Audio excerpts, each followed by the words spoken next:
Well, now we're ready to do a test fit of that plate.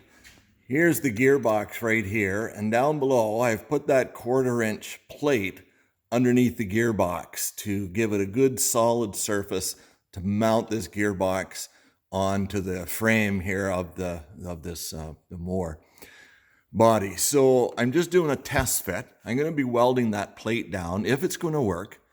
But before I do that, I want to make sure it's going to work and fit before going to all the work of welding and all that, because it's a lot of work to ungrind and take it off. Now, underneath this plate, if I can get in here with the camera, there's 4 holes. There's 1, 2, and then back towards the front, there's 2 more holes. So to get the plate and the box lined up, I got them lined up roughly by hand.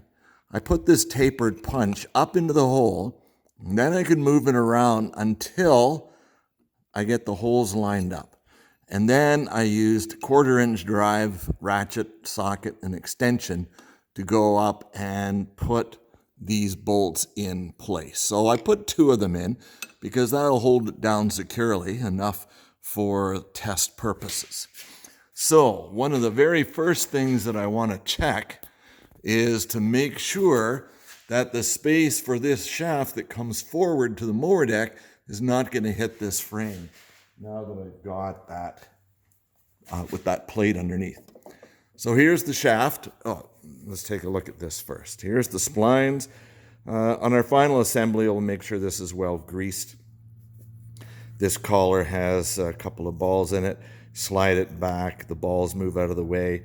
It's a locking mechanism to keep this on the spline shaft.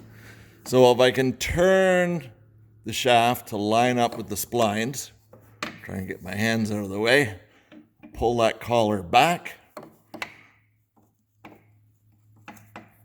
and turn that in there. It lines up and it snaps on into place.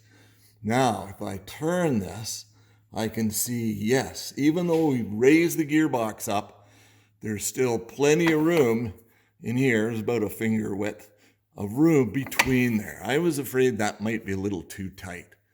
So that works there. Now I've temporarily put on this 1 pulley onto that shaft. There's lots of clearance around on this side. We've got clearance all around. There doesn't look to be a problem there.